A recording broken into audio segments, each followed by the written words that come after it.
How to use iReporter. Input example. Hi everyone, I'm Koji.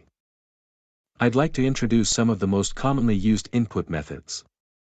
By the way, I love cake. I really have a sweet tooth. Sometimes I bake cakes for my team members. Why don't you try my special cake? iReporter has many input methods for users to input in all kinds of ways. Now I will introduce them from the iPad screen. Mandatory input. Tap the check mark in the lower right corner. You can see there are clusters displayed with necessary in red. These clusters have been set as mandatory input fields.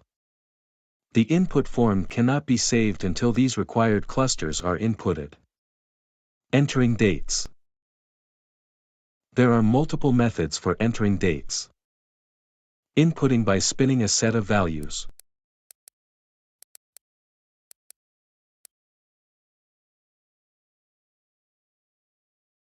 Using the automatic input function to tap a cluster to enter today's date.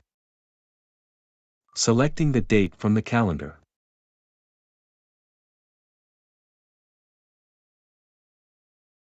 Entering values. Tapping a numeric cluster will reveal the numeric keypad to input a value. This is a calculation cluster that have a sum formula in total of inputted values.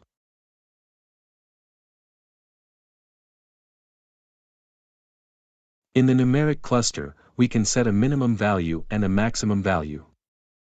You can also set threshold values. In this case, the possible input values are from 0 to 100. The normal values have been set to from 20 to 80.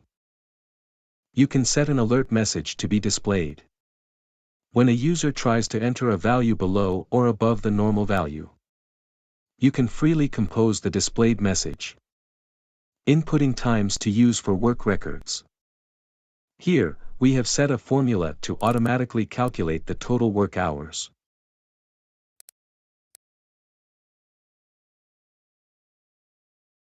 Ways to input checkmarks. Inputting checkmarks. There are many types available, including circles, ellipses, checkboxes, X crosses, strike-throughs, etc.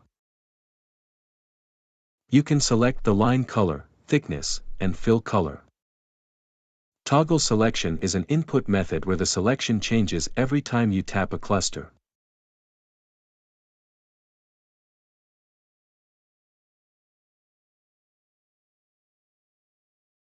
You can select multiple characters or symbols.